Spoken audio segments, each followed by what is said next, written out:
करवा दो थोड़ी देर बाद बताया ना चलता है तो करवा दो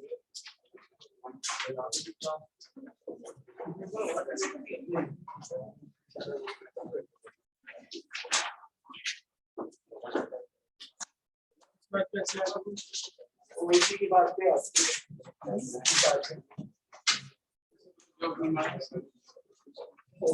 सर डिस्कस करें तो सर को फोन हो गया तो काम पर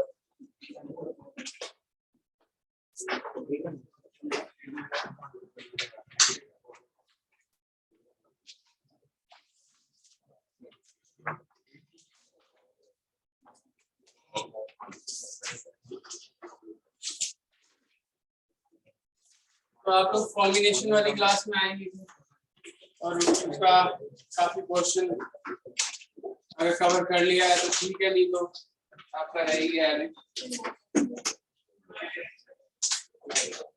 क्विज कितने लोगों ने नहीं देखी?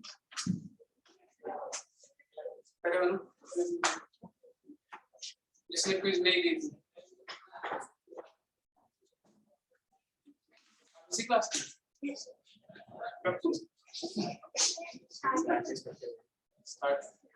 आते नहीं थे sir last week sir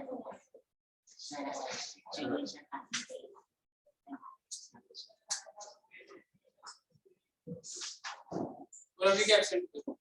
sir almost last 3 class क्यों नहीं थी? सर मैं नहीं था तो मतलब क्विज के लिए आप कहाँ चले गए? सर उससे पहले चला था फाइनली हाँ बीमार तो नहीं हुआ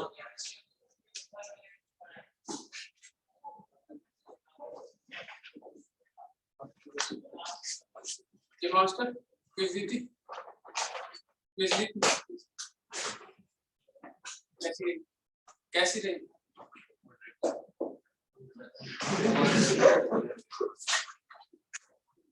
सारे सही थे?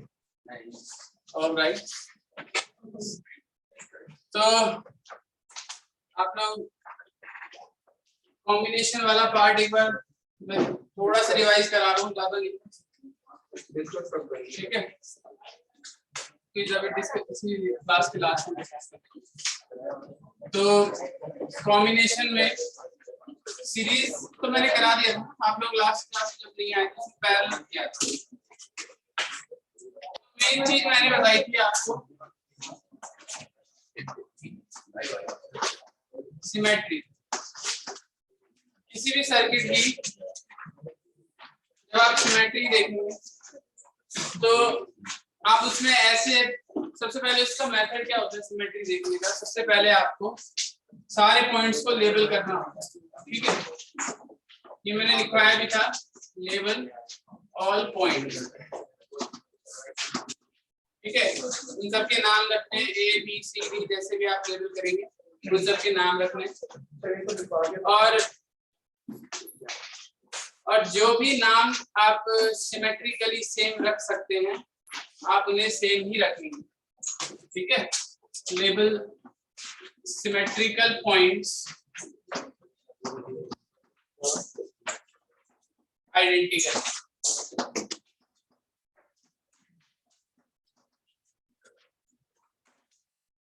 ठीक है? सारे सिमेट्रिक पॉइंट्स को हम आइडेंटिकल लेबल देते हैं ताकि जरूरत पड़ने पर हम उन सारे पॉइंट्स को एक ही मान सकें। जैसे अगर 2 पॉइंट्स हैं और वो आपको आइडेंटिकल नजर आ रहे हैं, मान लो ये पॉइंट ए है और ये दोनों कैपेसिटर सेम है, तो इस ए के रिस्पेक्ट में ये पॉइंट और इस ए के रिस्पेक्ट में ये पॉइंट सेम है और इन्हें आप सेम लेबल दे सकते हैं, मतलब इसे भी बी बोल सकते हैं, इसे भी बी बोल सकते हैं। इसका लॉजिक ये है, इसका पर्पस ये है कि आप इन दोनों पॉइंट्स को एक ही जगह दिखाना चाह रहे हैं। अगर आप इस सर्किट को रीड्रॉ करेंगे तो आप ए और बी को एक ही जगह दिखाकर इसके बीच में 2 कैपेसिटर लगा सकते हैं। तो किसी भी सर्किट में ये चीज अगर आप देख पा रहे हो कि सेम लेवल में कौन से पॉइंट्स को दे सकता हूँ, तो आप बहुत सारे बट 80% क्वेश्चंस को आप बड़े आसानी से कर पाओगे अगर आप सेम लेवल किसको देना है ये आइडेंटिफाई कर पा रहे हो। तो इसके लिए आपको देखना होगा कि कौन से पॉइंट्स के पोटेंशियल सेम हो रखे हैं, ठीक है। और उसका सबसे अच्छा तरीका है कि आप लेफ्ट और राइट के रेशियो देखो। Left ratio is equal to right ratio. क्या मतलब क्या है इसका कि अगर 4 कैपेसिटर लगे हों, मान लो ऐसे,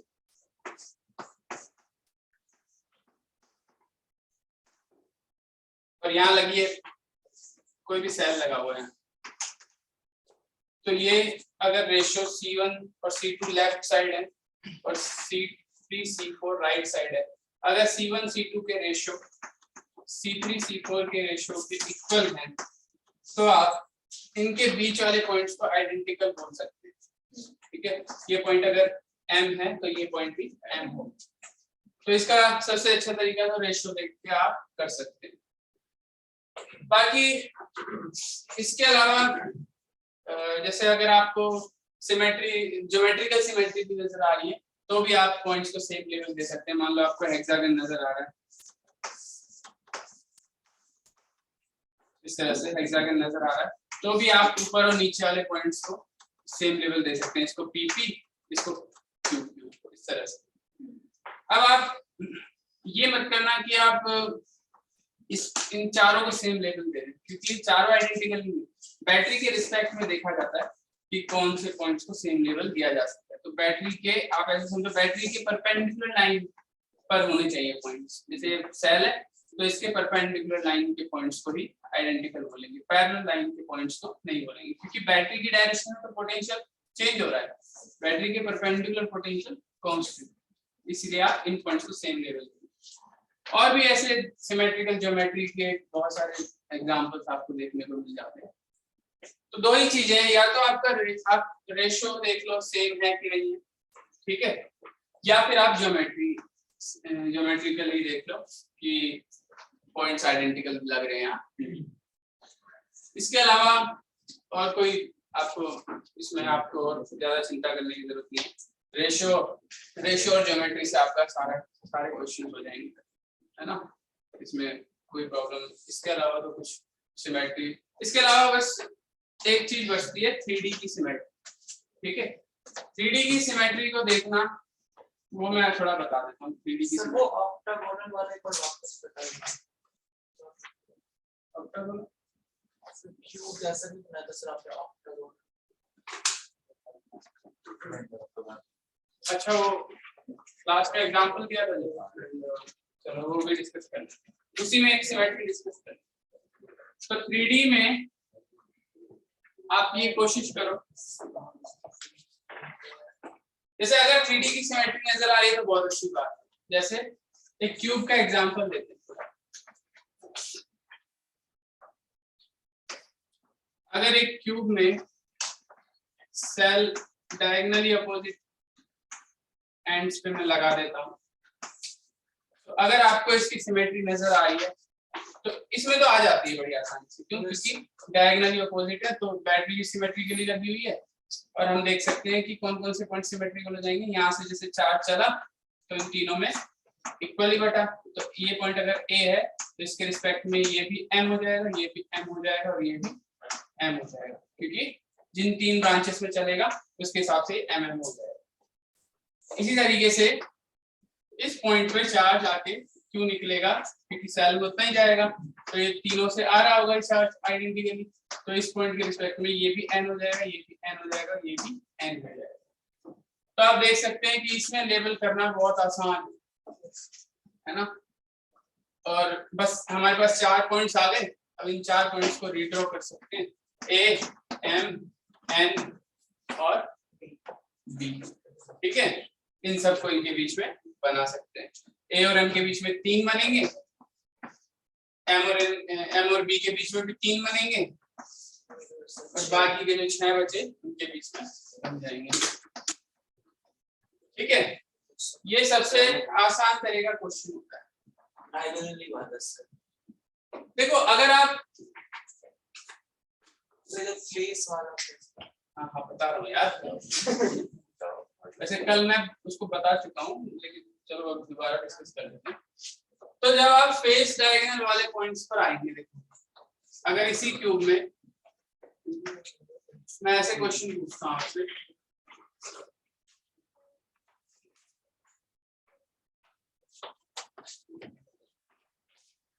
पॉइंट्स हैं ये ए और ये बी, ठीक है, मतलब फेस डायगोनल, ए पॉइंट यहाँ है, बी पॉइंट यहाँ है। अब इसमें बताओ आप इक्विवेलेंट रेजिस्टेंस या इक्विवेलेंट कैपेसिटेंस कितना आएगा। रेजिस्टेंस मेरे मुंह से गलती से इस तरह से निकल जा रहा है, क्योंकि बार बार आप देखोगे कि ये सारी चीजें हम रेजिस्टेंस में भी कर रहे हैं, ठीक है। अभी मैं कैपेसिटर लगा रहा हूँ, सेम चीजें हम नेक्स्ट चैप्टर में रेजिस्टर के लिए कर रहे हूँ, तो कोई दिक्कत नहीं है। आप रेजिस्टर के लिए भी सेम क्वेश्चन आप सॉल्व कर सकते हैं इसी तरीके से। तो इसके लिए 3D में इमेजिन करना थोड़ा मुश्किल होता है, क्योंकि आप पहली बार इस क्वेश्चन को देख रहे हैं, इसलिए आपके लिए 3D में इमेजिन करना मुश्किल होता है। बाकी इसको अगर आप 2D में रिड्यूस कर दो तो ये क्वेश्चन बहुत आसान हो जाता है। 2D में रिड्यूस कैसे करेंगे वो चीज थोड़ी हम यहाँ पर समझेंगे, ठीक है। ये तो आई थिंक इसको रेज कर देता हूँ। इसको आप 2D में बनाने के लिए क्या करो, आप पहले फ्रंट फेस या पहले पीछे वाला ये स्क्वायर इमेजिन करो, ठीक है। ये पीछे वाला स्क्वायर, इसको मैं बना रहा हूँ, कितने कैपेसिटर बना रहा हूँ, 4। पीछे वाला स्क्वायर बना,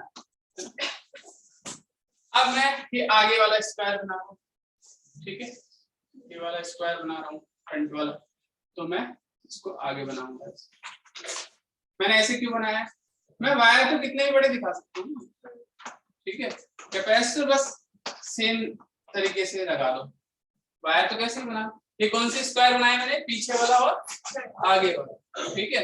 अब मैं इनके बीच में कनेक्शन जैसे भी हो रखे हैं वो दिखा दूंगा। कितने कनेक्शन है यहाँ पर, 4 वायर से कनेक्शन हो रखे है ना, कॉर्नर से कॉर्नर टू कॉर्नर 4 वायर से कनेक्शन। तो ये सर्किट अब 3D से 2D में दिखाई दे गया हूँ, है ना। 3D से मैंने इसका 2D वर्जन बनाया, ठीक है, इसका 2D वर्जन। किसी भी सर्किट का आप 2D वर्जन बना सकते हो, ठीक है। कोई ज्यादा मुश्किल नहीं है, बस आपको एक बार इसको विजुलाइज करना है ना। एक बार अपनी आंखें बंद करके इसको इमेजिन करो और फिर बड़ी आसानी से आप इसका 2D वर्जन बना सकते हो। अब वो देखो पॉइंट्स कहाँ हैं, पॉइंट्स हैं ये ए है और ये बी, ठीक है। अब पॉइंट्स आप देख सकते हैं कि ये ए और बी पॉइंट्स यहाँ पर सिमेट्रिकल है, ठीक है। तो इसके 2D वर्जन में ए पॉइंट और बी पॉइंट बिल्कुल सिमेट्रिकल है। तो अब क्या कर सकते हैं, इसके बीच में हम इस ए और बी के हिसाब से कौन से पॉइंट सिमेट्रिक हो जाएंगे, इसके हिसाब से हो जाएंगे ये पॉइंट, ये पॉइंट, ये पॉइंट और ये पॉइंट, मतलब इसके परपेंडिकुलर लाइन।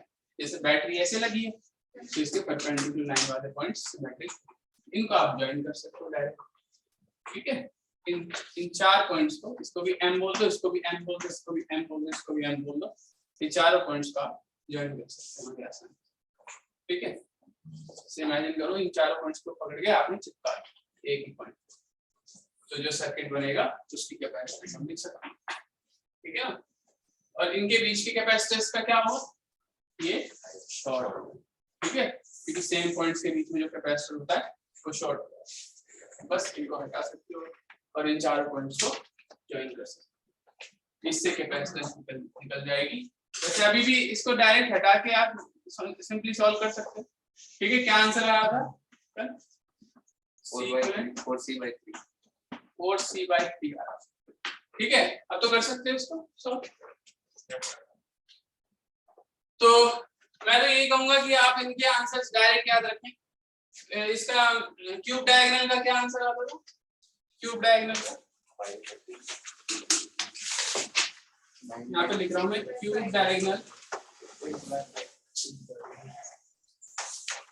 है ना, C/3, C/6, C/3 और वो 1/, में ऐड होंगे तो 5C/6 6C/5, ठीक है। ये है क्यूब डायगोनल का। फेस डायगोनल का क्या आएगा, फेस डायगोनल 4C/3। अब आप जरा एक आप खुद से करके बता दो साइड, ठीक है, किसी एक साइड के अक्रॉस अगर आपसे कैपेसिटेंस पूछी है, साइड का मतलब जैसे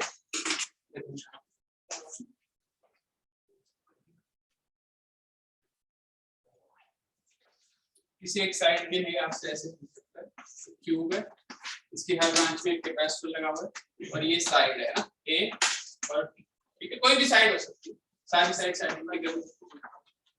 तो साइड के अक्रॉस कैपेसिटेंस क्या बनेगी, ये तीन फॉर्मूले आपको डायरेक्ट याद रखने, वैसे अभी निकाल के बताओ साइड, ठीक है, आप लोग ट्राई करो, फिर मैं इसमें ये चीजें सारी एक बार लिखवा देता हूँ आपको, ठीक है।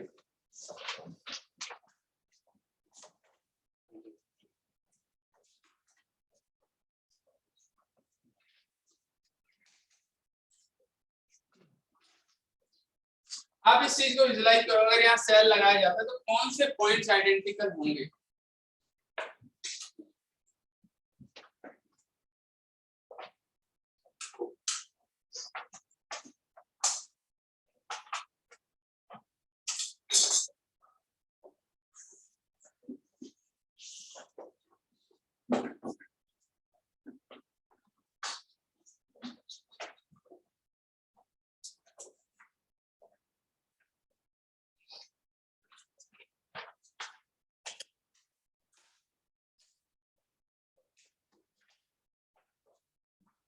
बॉक्स टाइप का है किसी में,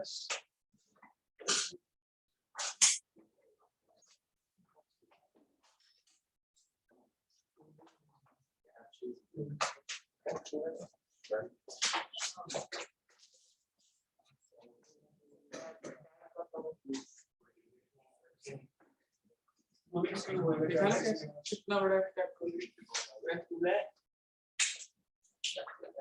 टैब का कवर कवर भी फाइनल है, बहुत सूट,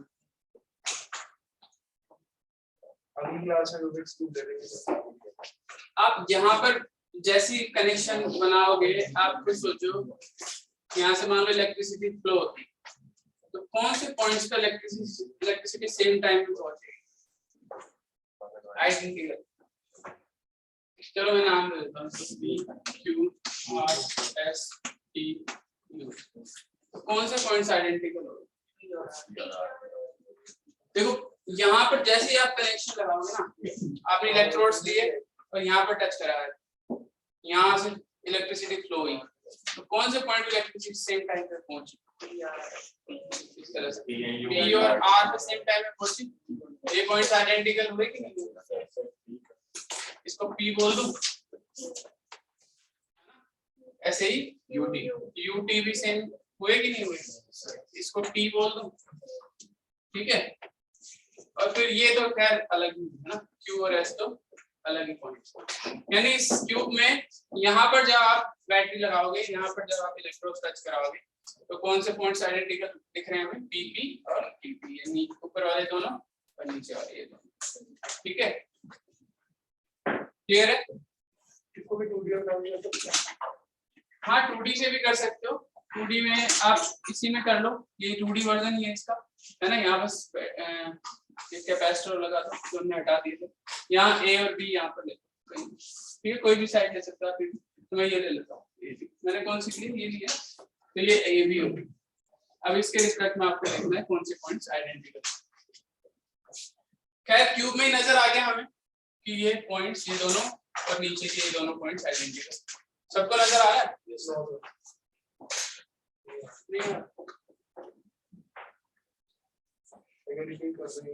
कितनों को नजर नहीं आ रहा कि ये पी पॉइंट्स और टी पॉइंट्स आइडेंटिकल नहीं, कौन सा आइडेंटिकल और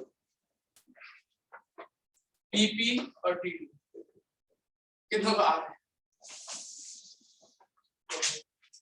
पूछ लो किसी से,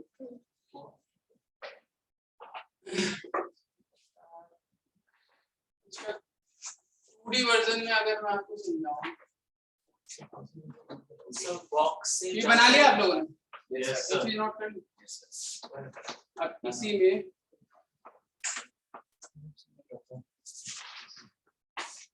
ए और बी ये हो गया, ठीक है, यहाँ पर आपने बैटरी लगाई, ठीक है, कौन से पॉइंट्स आइडेंटिकल नजर आ रहे हैं यहाँ पर बैटरी?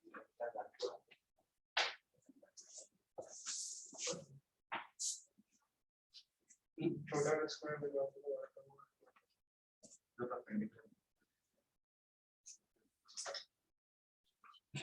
इस सर्किट में अगर आप यहाँ पर सेल लगाओगे तो कौन से पॉइंट्स आइडेंटिकल नजर आ रहे हैं? अंदर वाला सेल और जो बाहर वाला एक अंदर वाले स्क्वायर का सब फर्क है और बाहर वाले का जब ऊपर वाला ये यस कैसे? तो दोनों का सेम ही है सर, वो एक डायगोनल और ऊपर वाला यस बड़े वाले स्क्वायर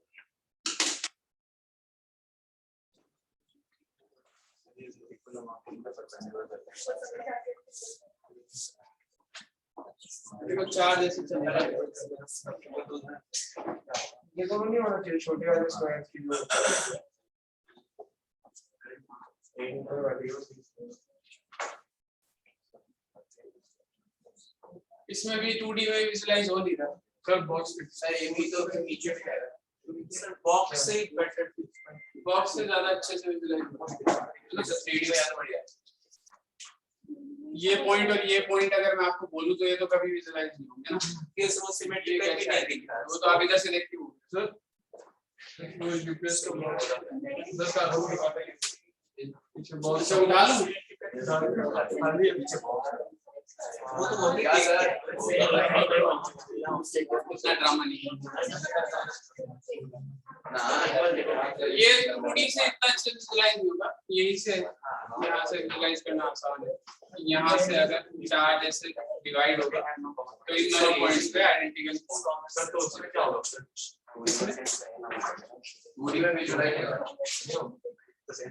कुछ भी नहीं होगा 2D में फिर आपको दूसरे मेथड्स लगाने पड़ेंगे, ठीक है, तो अभी यहीं से आप देख सकते हैं मैं पॉइंट्स कैसे बना रहा हूँ, देखो A B, यहाँ पर बना रहा हूँ मैं P, यहाँ पर बना रहा हूँ T, यहाँ Q और S, ये पॉइंट्स हैं हमारे पास।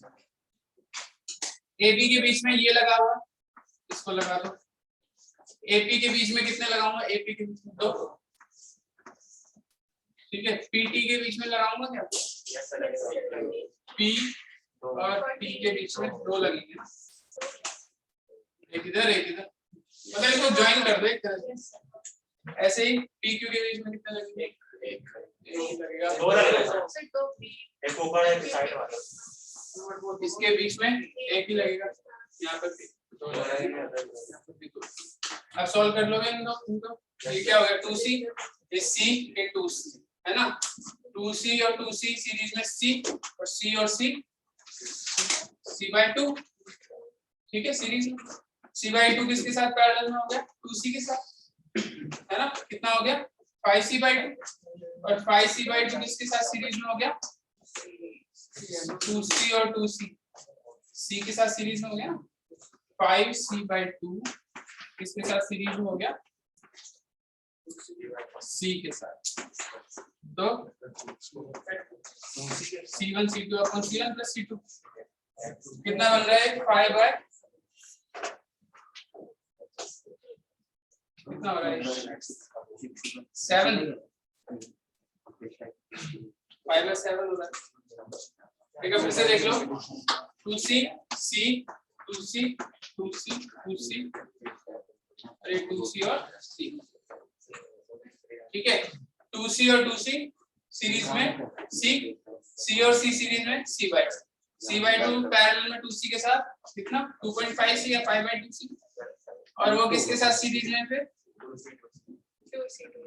यानी C और 5/2C इसमें सीरीज में, तो क्या बनाया 5/7 और 5/7 किसके साथ पैरेलल में C के साथ, यानी 12/7 हो गया ना, 12/7 साइड का 12/7, क्यूब डायगोनल का आता है 6/5, बेस डायगोनल का आता है 4/3 और साइड का आता है 12/7, ठीक है, इन रिजल्ट्स को आप डायरेक्ट भी याद रख सकते हो।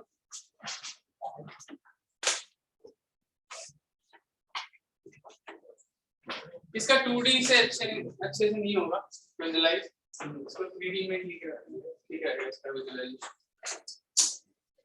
वो रखना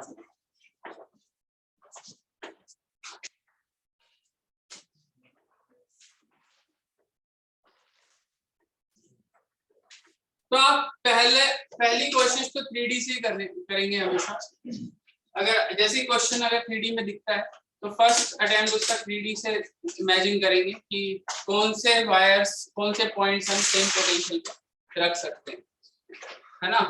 अगर उससे नहीं हो पा रहा है तो भी आप उसका 2D वर्जन बनाएंगे, ठीक है।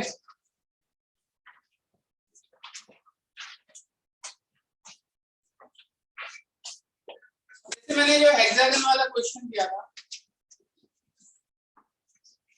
ये 3D से अच्छे से हो पाएगा या 2D से अच्छे से हो पाएगा?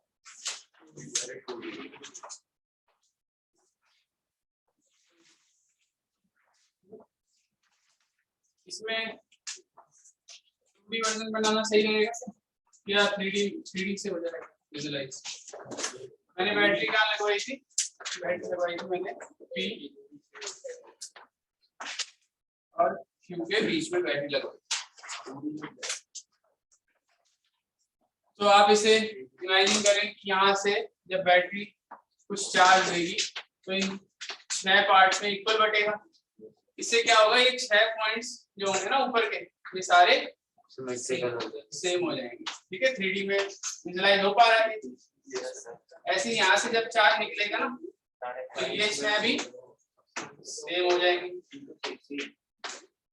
ठीक है ना। हर ब्रांच में कैपेसिटेंस, तो ऊपर के सारे पॉइंट्स M हो गए, नीचे के सारे पॉइंट्स N हो गए। ऊपर का ये जंक्शन P हो गया, नीचे का जंक्शन Q हो गया, और कोई पॉइंट बचा? सब में कैपेसिटर लगा हो, बाकी पूरा सर्किट कवर हो गया, 4 पॉइंट से पूरा सर्किट कवर हो गया। तो अब हम इसको अलग से बना सकते हैं, P M N और सब में 6 है ना, सब में 6 हो जाएंगे। और ये बीच वाले कैपेसिटेंस का क्या होगा, ये शॉर्ट होगा, है ना, क्योंकि M और N के बीच इस तरह से ऊपर के 6 और नीचे के 6 भी शॉर्ट हो जाएंगे। टोटल कैपेसिटर है 30 है ना, 6 और ये बीच में भी तो लगे हुए हैं, तो 30 है। उसमें से कितने शॉर्ट हो गए? 12 शॉर्ट हो गए, बचे कितने? 18। और तीनों के बीच में ऐसे 6 करके पैरेलल में सारा कैपेसिटर, ठीक है।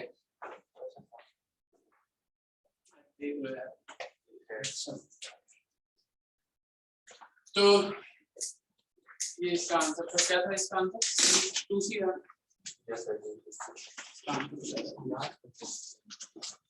नहीं, ये नहीं याद करना, ये तो क्यूब याद रखो।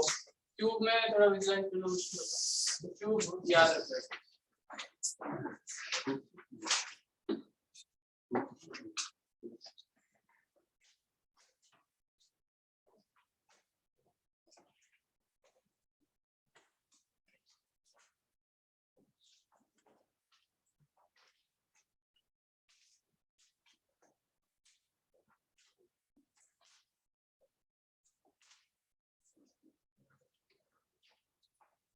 फ्लैश बंद नहीं किया था? हाँ सर।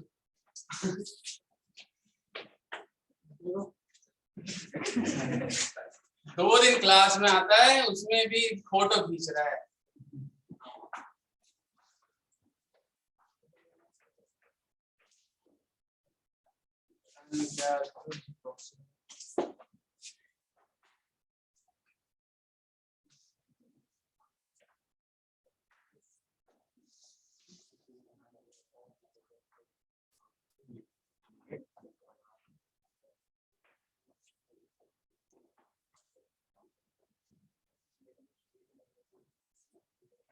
अच्छा, एक इसमें अगर कोई भी मेथड अगर आपको नहीं समझ आ रहा है कौन सा क्या काम करेगा, तो एक इसमें मेथड होता है ब्रह्मास्त्र, जो हमेशा काम करेगा, लेकिन वो मेथड थोड़ा लेंथी है, उसमें आपको प्रैक्टिस चाहिए होती है ना, और कैलकुलेशन भी उसमें लेंथी जाती है, लेकिन वो किसी भी सर्किट को बड़ी आसानी से आपको सॉल्व करके दे सकता है, ठीक है। वो मेथड है star Y Y delta method, वैसे स्टार डेल्टा भी बोल देते हैं इसको, वाई डेल्टा ज्यादा सही रहेगा। ठीक है, तो वाई डेल्टा मेथड क्या कहता है? वाई का मतलब होता है इस तरह का सर्किट, वाई शेप का सर्किट। ठीक है, मतलब आपके पास 3 पॉइंट्स हैं ए, बी और सी, और ये वाई शेप का एक सर्किट बना रखा है। ठीक है, इसको स्टार भी बोलते हैं, स्टार जैसी शेप है कुछ, तो इसको वाई स्टार बोल देते हैं। और डेल्टा का मतलब होता है ट्रायंगल। ठीक है, तो ट्रायंगल में इस तरह से कैपेसिटर्स करते हैं।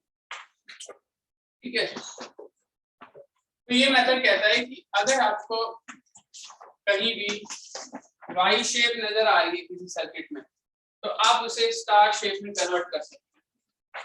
ठीक है, और अगर आपको स्टार शेप नजर आ रही है तो आप उसे वाई शेप में कन्वर्ट कर सकते हैं। ये दोनों आपस में कन्वर्टेबल होते हैं। ठीक है, इसके फॉर्मूले होते हैं आपको इस वाई से डेल्टा बनाने के और डेल्टा से वाई बनाने के, फॉर्मूले आपको याद रखने पड़ेंगे। फॉर्मूले की बजाय तरीका याद रखो, है ना, उससे ज्यादा आसान रहता है याद करना। तो इसका तरीका क्या है, जैसे मान लो पहले हम इससे इसमें कन्वर्ट करते हैं, इसमें वाई से डेल्टा में कन्वर्ट करते हैं।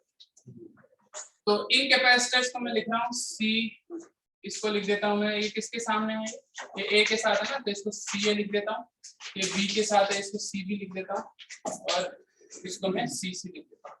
ये किस किस के बीच में लगा हुआ है, ए बी के बीच में, तो मैं इसको सी ए बी बोल देता हूँ। ये किस किस के बीच में लगा हुआ है, बी सी के बीच में, तो सी बी सी बोल देता हूँ, और ये ए सी के बीच में लगा है, इसको सी ए सी बोल देता हूँ। तो जब भी एक लेटर लिखा होगा मतलब वो वाई स्ट्रक्चर का कैपेसिटर है, और जब भी 2 लेटर लिखे होंगे मतलब वो डेल्टा स्ट्रक्चर का कैपेसिटर। तो देखो, वाई स्ट्रक्चर से डेल्टा स्ट्रक्चर अगर आपको बनाना है, इससे ये बनाना है, तो देखो मान लो मुझे ए बी वाली कैपेसिटेंस चाहिए, या ए बी के बीच में ऐसा कुछ है, हमें उल्टा बना देना है। हम इसको पॉइंट्स को ठीक से बनाते हैं। देखो ए उल्टा वही बन जाएगा, ट्रायंगल ऐसा, ए ये हो गया, बी ये हो गया, सी ये हो गया, यहाँ पर क्या लगा है हमारा सी ए, यहाँ पर क्या लगा है सी बी, यहाँ पर क्या लगा है सी सी। ठीक है, तो आपको मान लो वाई से डेल्टा बनाना, और आपको मान लो ये कैपेसिटेंस पता करना है। ठीक है, आपको क्या पता करना है, सी ए बी पता करना है। ठीक है, ये वाई से सी ए बी निकालना है। तो इसका तरीका है कि आप ऊपर इन दोनों का मल्टीप्लाई कर दो, किसका, एडजेसेंट वाले का। ठीक है, ए बी है ना, तो ए बी के साथ एडजेसेंट वाले कौन से, सी ए और सी बी, तो इसका मल्टीप्लाई कर सी ए इंटू सी, और नीचे तीनों का सम कर सी ए प्लस सी बी प्लस सी। ठीक है, चलो आप मुझे ए सी का बताओ क्या लिखूं, यहाँ लिख रहा हूँ सी ए प्लस सी सी, सी ए सी सी अपॉन तीनों का सम। ऐसी सी बी सी क्या लिखूंगा, सी बी सी सी तीनों का सम। इस तरह से आप y से डेल्टा बना सकते हैं। ये मेथड क्या है, y से डेल्टा बनाने का मेथड। क्लियर है? और अब डेल्टा से y अगर बनाना है तो क्या करेंगे, तो इसको देखो, इसको समझो कैसे करेंगे। हमें ट्रायंगल दिया हुआ है, उससे हमें y बनाना है। ठीक है, तो हमें 3 कैपेसिटेंस दिए होंगे और उससे हमें ये 3 बनाने होंगे। तो मैं CA का बता रहा हूँ, है ना, बाकी आप खुद से कर लेंगे। CA देख लो कैसे करेंगे हम। ये CA के लिए आपको अपॉन में कर देना है, CA लिखना है आपको, तो अपॉन में कर देना है इसके सामने की कैपेसिटेंस। ठीक है, क्या CB। ठीक है, मैं उल्टा बना रहा हूँ, डेल्टा से नीचे क्या लिख देना, देखो नीचे आपको लिख देंगे इसके सामने की कैपेसिटेंस। इसके सामने कैपेसिटेंस क्या है, CBC। ठीक है, ये लिख देंगे। और ऊपर क्या करना है, इनका पेयर मल्टीप्लिकेशन करके सम करना है, ठीक है। जैसे इन दोनों का मल्टीप्लिकेशन किया, फिर इन दोनों का किया, फिर इन दोनों का किया, और इन सबको सीबीसी कैसे किया आपने? जैसे मैं CA लिख रहा हूँ ना, तो CA के अच्छा जस्ट उसके नीचे मतलब ऐसे समझो जो लेटर यहाँ पे है ना, यहाँ पर वो लेटर नहीं है, ठीक है। और इन तीनों का पेयर मल्टीप्लिकेशन का सम देखना है, CAB into CAC plus CAC into CBC plus CBC into CAB, ठीक है, ये पेयर मल्टीप्लिकेशन। तो यही इसमें सबसे बड़ी दिक्कत है कि ये फॉर्मूले के लिए आपको कम से कम इसकी 10-12 क्वेश्चंस की प्रैक्टिस अच्छे से चाहिए, इनको अच्छे से आपको टिप्स पर रखने के लिए। बाकी ये मेथड आपका ब्रह्मास्त्र, कहीं भी आप फेल नहीं होगा, ठीक है। हर जगह कहीं ना कहीं आपको वाई दिखेगा, कहीं ना कहीं स्टार दिखेगा, सर वो तो कन्वर्ट करने में टाइम तो बहुत लगता है। हाँ, इसलिए इसको आपको सबसे लास्ट में लगाना, ठीक है। सबसे अगर कुछ भी नहीं काम कर तो ही इस मेथड को लगाना। एक मिनट, तो आप पैटर्न समझो, फॉर्मूला याद मत करो, है ना। आप इसका पैटर्न समझो कि हम क्या करते हैं।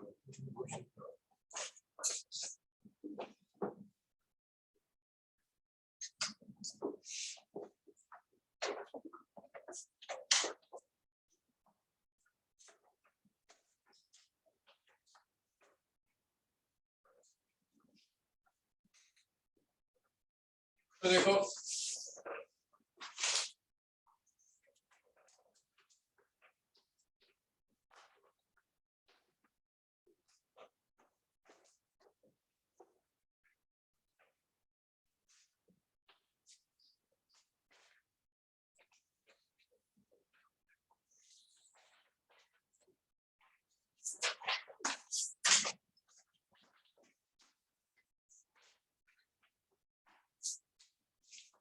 चलो एक सिंपल क्वेश्चन से स्टार्ट करते हैं। C और 5, ठीक है, या फिर थोड़ा सा और कॉम्प्लेक्स है इसको, ठीक है। इधर भी एक C लगा दो, एक C लगा दो, थोड़ा सा कॉम्प्लेक्स बना। इस क्वेश्चन को किसी भी और तरीके से नहीं किया जा सकता, है ना। या तो आप बिल्कुल ही फंडामेंटल लेवल पे जाके एक सेल लगाया है, उस सेल से कितना चार्ज, V वोल्ट का सेल है और उससे कितना चार्ज निकला है वो देखा है Q/V करके, तब आपके कैपेसिटेंस निकाल दो, वो तो बिल्कुल ही फंडामेंटल।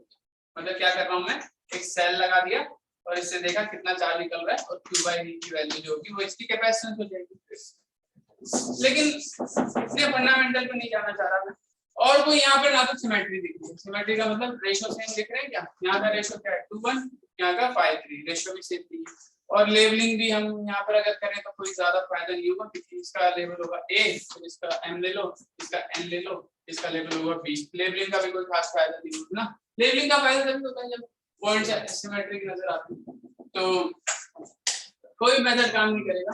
तो एक यही मेथड बचता है हमारा कि हम किसी भी एक स्टार शेप को डेल्टा में कन्वर्ट कर सकते हैं, है ना। आप किसी भी y को, यहाँ पर y दिख रहा है आपको, कोई y नहीं दिख रहा, और किसी को डेल्टा नजर आ रहा है,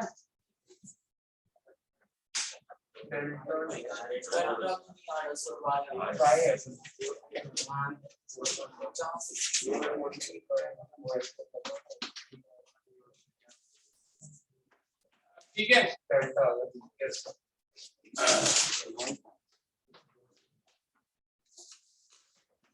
इसमें सर्किट में y भी है और डेल्टा भी है, y भी है और डेल्टा दोनों प्रेजेंट है।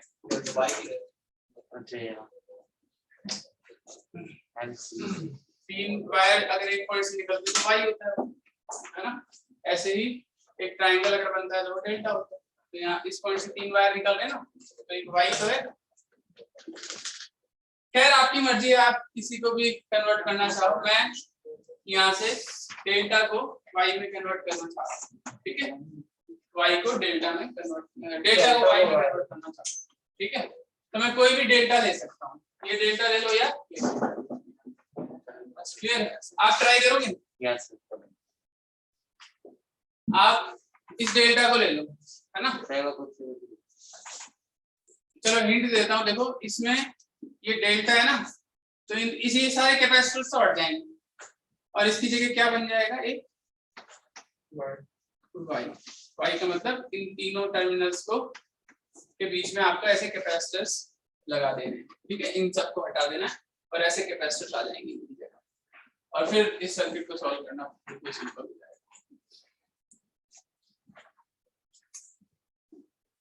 ठीक है। आप ट्राई करो, इस फॉर्म के यूज करो, डेल्टा टू वाई कन्वर्ट।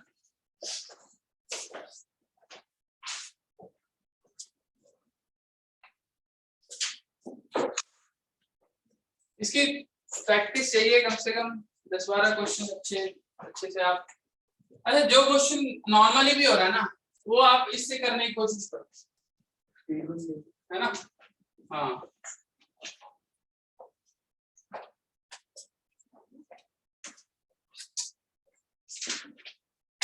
फिर कुछ चीजें होनी चाहिए ना हमारे पास, जो सारी चीजें फेल हो जाए वो तो काम करेगा ही करेगा।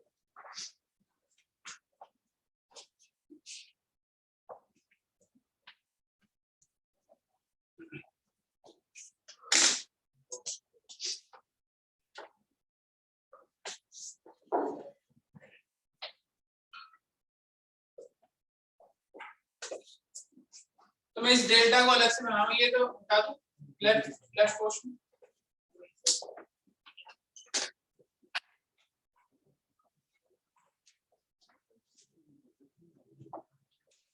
देखो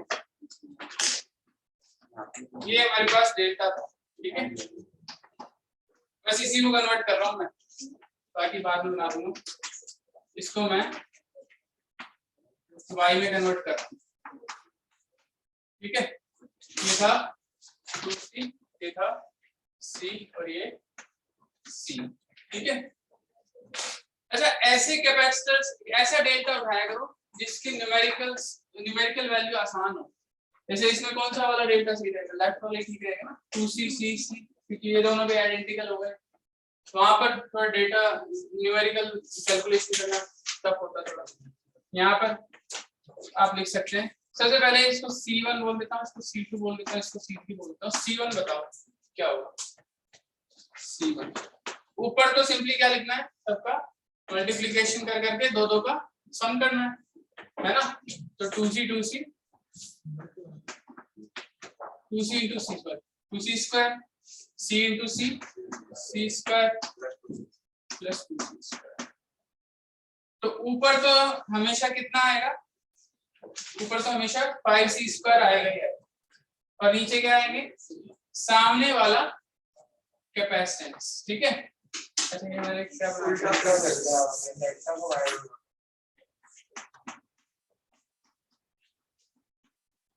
C1 C2 C3, तो C1 के लिए क्या आएगा, सामने वाला कैपेसिटेंस C, तो कितना आ गया ये 5, ठीक है।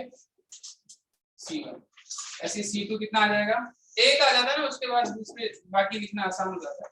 C2 क्या आ जाएगा, ऊपर क्या आएगा 5c स्क्वायर और नीचे क्या आएगा उसके सामने यानी C, तो ये भी कितना आएगा 5c आ जाएगा। और C3 कितना आ जाएगा, ऊपर 5c स्क्वायर आएगा और नीचे क्या आ जाएगा 2c, 2.5, ठीक है। हो सकता है कन्वर्ट आसानी से।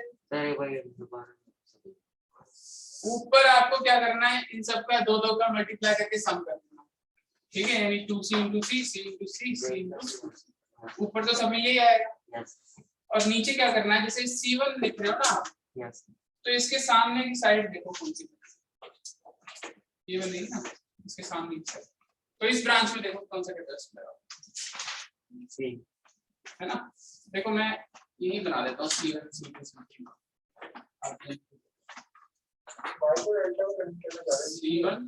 C2 C3, ठीक है। तो C1 के सामने क्या है C, इसलिए अपॉन में आएगा C, ठीक है। ऐसे ही C2 के सामने क्या है C, तो ऊपर तो सेम ही रहेगा 5c स्क्वायर, नीचे C रहेगा। और ऐसे C3 के सामने कुछ C है तो 5c स्क्वायर अपॉन, ठीक है। बस इसको इरेज कर दूं ये वाला पोर्शन, तो हमारे पास रह गया इतना सर्किट। ठीक है, तो इसको सॉल्व करना आसान है कि नहीं? ठीक है 5C, इधर क्या है C2 क्या है 5C, ये भी क्या है 5C, क्या है 1.5C। अब ये दोनों सीरीज में, ये दोनों सीरीज में, और ये मतलब ये फिर पैरेलल में और ये साथ में सीरीज। तो आप इसको तो थोड़ा न्यूमेरिकली ये ज्यादा टफ है, बाकी काम हमेशा करेगा, है ना। हर जगह आपको कोई ना कोई स्टार और कोई ना कोई वाई मिल ही जाएगा, कोई ना कोई डेल्टा और कोई ना कोई वाई मिल ही जाएगा।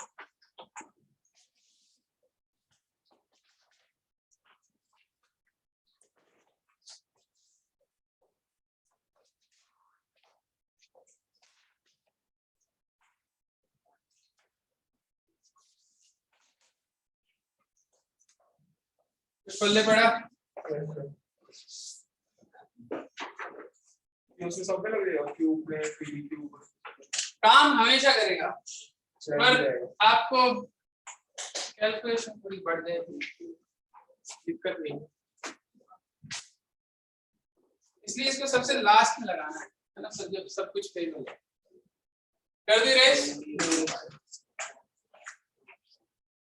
ये सब मत करना सर, लेफ्ट वाला पार्ट, राइट वाला राइट वाला तो लास्ट में देखो ना।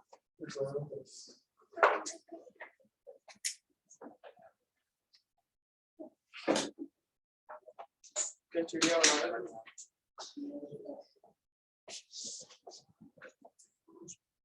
रेस कर रहा हूँ। यस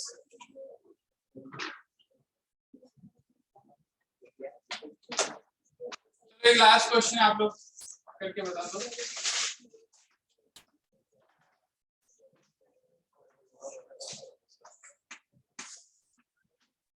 इसमें हर ब्रांच में कैपेसिटर लगा हुआ है, अपने से मान लेना है। चलो बनाइए।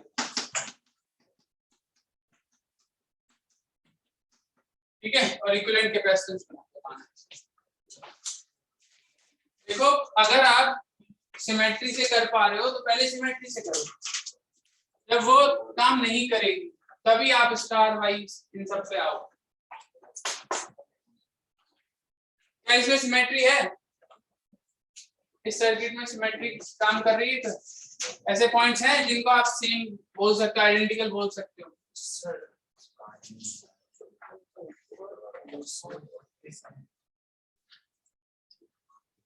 ऐसे कौन से पॉइंट्स हैं जो सेम पोटेंशियल रख सकते हैं इसमें सर्किट में? चलो नाम दे देता हूँ, P, Q, R, S। इसके अलावा कुछ नहीं, P और R। P और P और R किस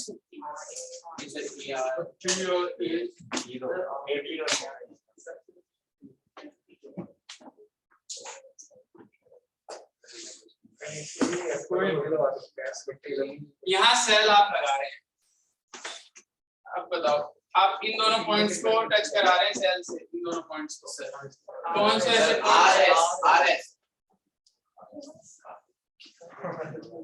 RS तो देखो यार ये बैटरी के पैरेलल ही है, हम ऐसे पॉइंट्स देखते हैं जो बैटरी के परपेंडिकुलर होते हैं।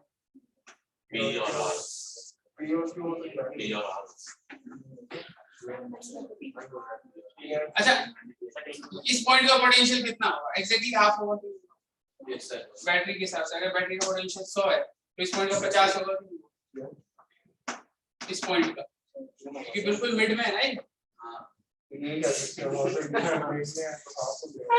मैंने बोल दिया तो हाँ वैसे सही बोला है मैंने। चलो छोड़ो आप स्टार, ये स्टार है। और क्या करूं? अच्छा मेरे को लगता है डायग्राम और ठीक से बनाऊंगा तब शायद कर पाऊंगा। बड़ा सा बना इक्विवेलेंट ट्रायंगल।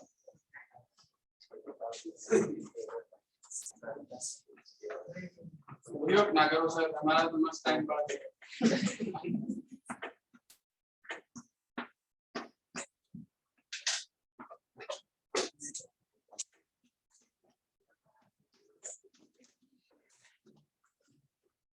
ये ए और बी है, पी क्यू आर एस। कौन से ऐसे पॉइंट्स है जिनका पोटेंशियल सेम हो सकता है? ए बी का अगर बैटिंग लगाएं,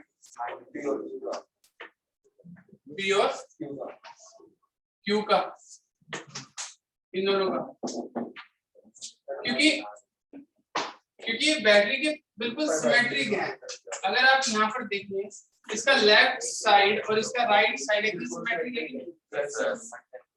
अगर आपको इसमें भी अगर आपको दिक्कत हो रही है तो इसको भी आधा आधा मार खुश, इसको कर दो।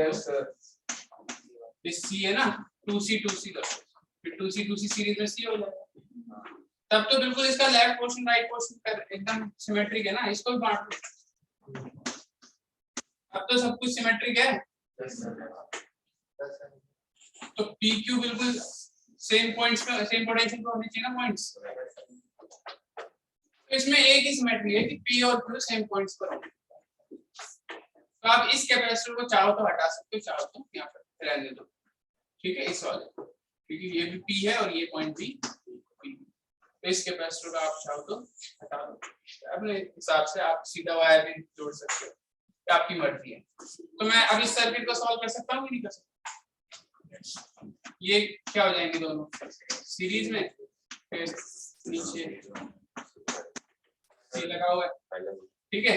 इससे क्या आंसर आएगा एक बार जल्दी से कर लेते हैं। सी सी सी, ये कितना हो गया? C/2 और इसके साथ 3C/2।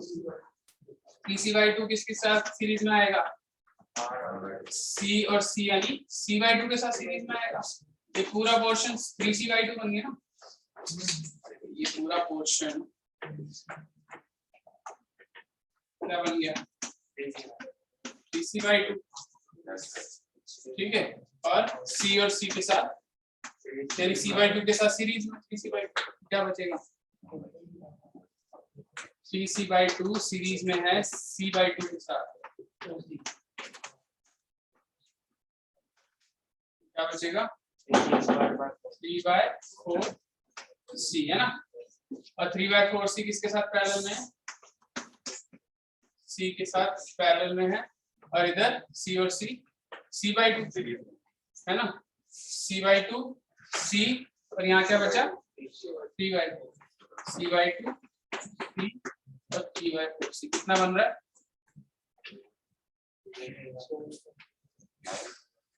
7/4 और 1/2 9/4, ये आंसर आ रहा है। कुल मिला के ट्राइंगल का पूरा जो कैपेसिटेंस आ रहा है 9/4 आ रहा है, ठीक है। अब आप इसी को स्टार वाई से, वाई डेल्टा से, इसी क्वेश्चन इधर बना देता हूँ मैं सेम क्वेश्चन। इसी को आप वाई डेल्टा में से करो, आ रहा है या नहीं सही, ठीक है। अंदर वाले डेल्टा को वाई में बदलो,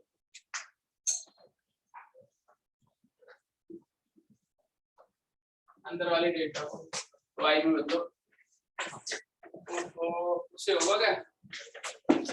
उससे कुछ हो पाएगा?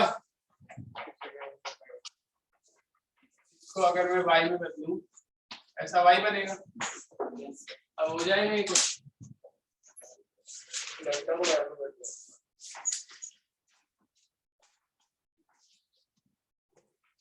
फिर आप क्या कर सकते हो? इस वाई को, इस बड़े वाई को ना, ये बड़ा वाई बना ना जो, इसको आप फिर से डेल्टा बना सकते, ठीक है। चलो आप ट्राई करो। जंक्शन रूल लगा सकते हैं उसके बाद, मतलब जब कन्वर्ट कर दिया वाई में, किसको डिटैच कर दिया? डिटैच तो इस तरह के स्ट्रक्चर में करते हैं ना ऐसे।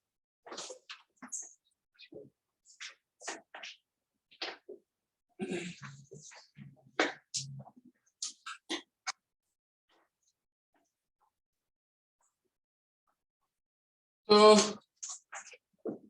इसमें आपको 2 बार स्टार वाई लगाना पड़ेगा। सारा y डेल्टा। चलो पहले अंदर वाले डेल्टा को पहले बदलो y।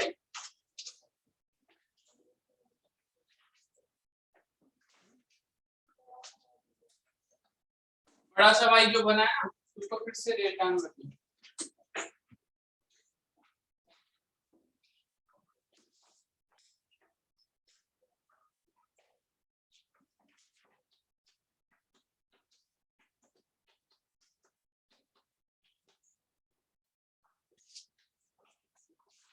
तो पहले इस छोटे वाले डेल्टा को मैं y में बदल रहा हूँ। देखो पहले बताओ बनेगा क्या अगर मैं छोटे वाले डेल्टा को y में बदलूंगा, तो एक छोटा y बनेगा, ठीक है।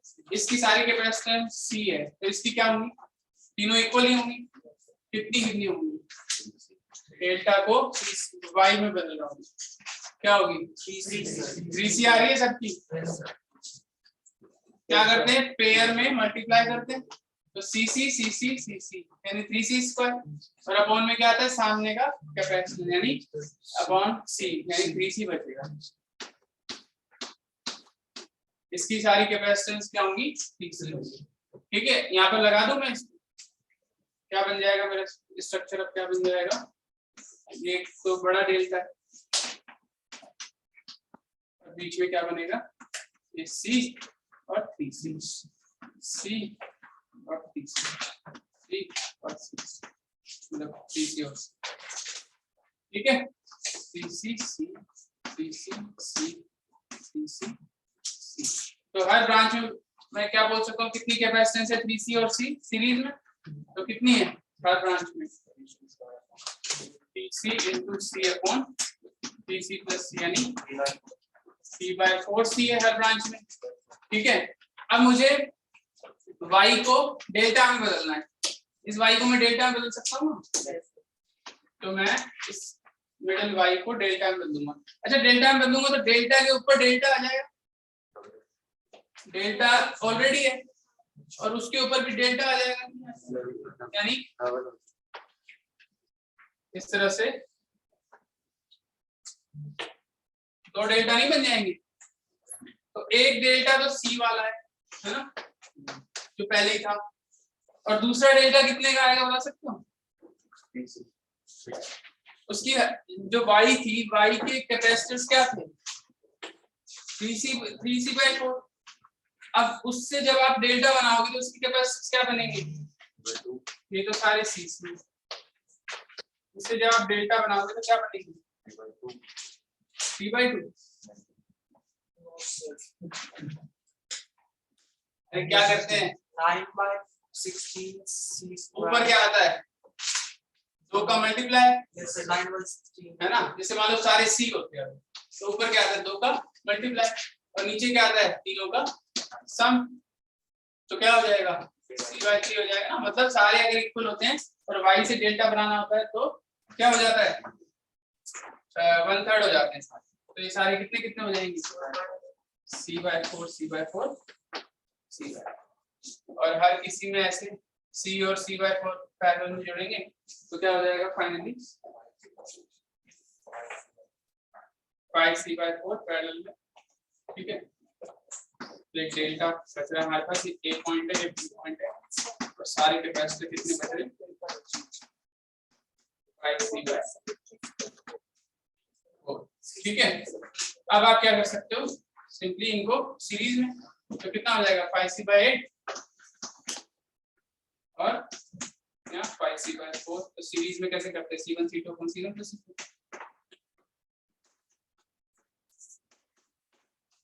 कितना बच रहा है भैया, आ रहा है क्या 9/4 ही आ रहा था आंसर,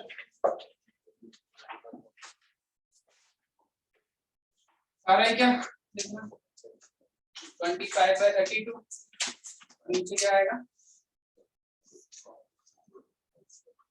60/32/60 है ना,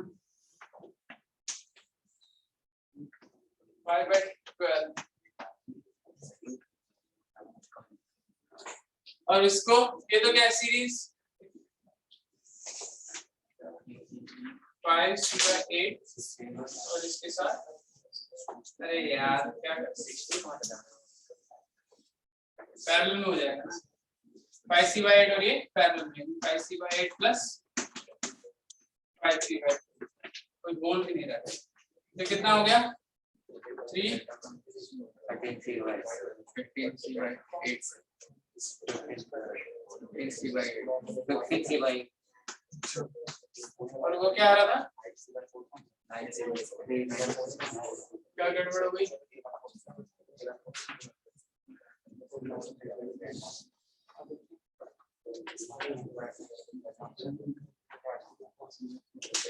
सर आपने वहाँ पे गलती कर दी, 3/4 अंदर ले गया आप। उससे क्या फर्क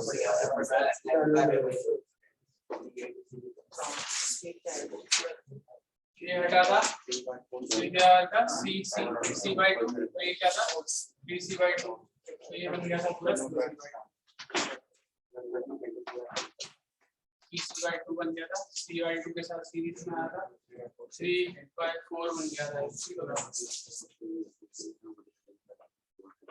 पूरा 3/4 बन गया, ये 3/2 बन गया और ये c 3/4 plus c/2 is 5/4 c 9/4। पिछले में सही आ रहा है, सिमेट्री में उससे गलत निकालोगे।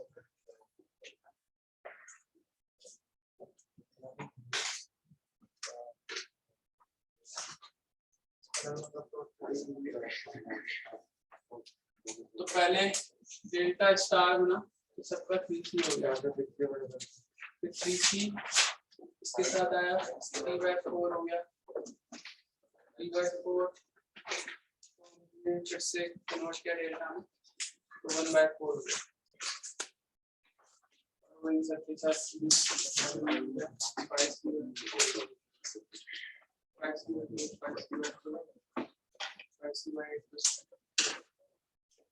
कैलकुलेशन गड़बड़ हो गई है ना, सर इसका गलत है या फिर उसका? पीछे वाले में चेक करते हैं।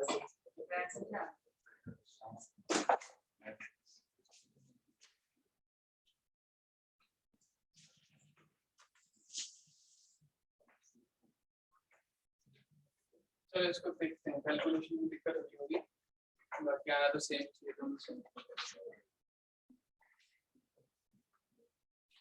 ठीक है, तो बाद में देखते हैं, ये तो बहुत टाइम खाएगा, तो लेकिन इसको वही कह रहा हूँ तभी यूज करना है जब कैलकुलेशन आप हैंडल कर पाओ बहुत सारी, है ना। Yes sir.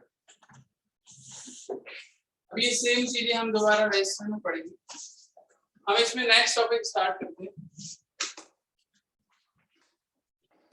डाइइलेक्ट्रिक्स इन कैपेसिटर।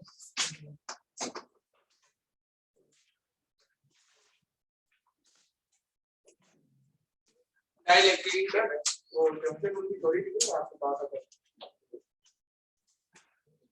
जंक्शन को क्या कैसे हो गया वो कैसे समझा, डाइइलेक्ट्रिक इन कैपेसिटर। अच्छा इसके लिए आप एक काम करो, आप मुझे अर्थ की कैपेसिटेंस निकाल के बताओ, कैपेसिटेंस ऑफ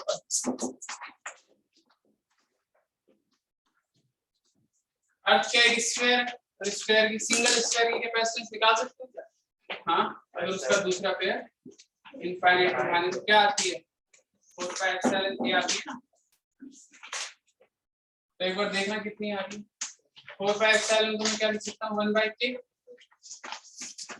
और इनटू अर्थ की रेडियस, है ना, k की वैल्यू क्या होती है 9 × 10⁹, अर्थ की रेडियस क्या है 6400 किलोमीटर, कितनी आ रही है एक बार देखना, करीब करीब 7 हो गया, है ना, 7 और 0 कितनी आएंगी, ऊपर कितनी 0 5 और नीचे कितनी है 9, तो कितनी आ रही है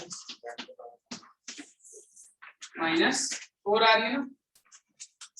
तो आप देख सकते हैं ये 0.7 मिली फैरेड आ रही है। अर्थ की कैपेसिटेंस 0.7 मिली फैरेड आ रही है, अर्थ की मिली फैरेड, और वो भी 0.7 है ना। तो इसका मतलब एक फैरेड कैपेसिटेंस के लिए तो आपको और भी बड़ा कंडक्टर चाहिए।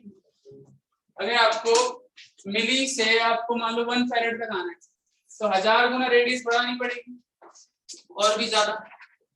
मतलब ये जो कैपेसिटेंस होती है ना नॉर्मल कंडक्टर्स की तो बहुत कम होती है। मान लो मैं आपको एक स्फीयर दूं जिसकी रेडियस हो 1 मीटर, 1 मीटर रेडियस का एक कंडक्टर, तो इसकी कैपेसिटेंस कितनी आएगी? इसकी तो माइनस कहाँ तक जाएगी? अगर यहाँ 1 रखोगे -9 जा रही है, मतलब नैनो, है ना।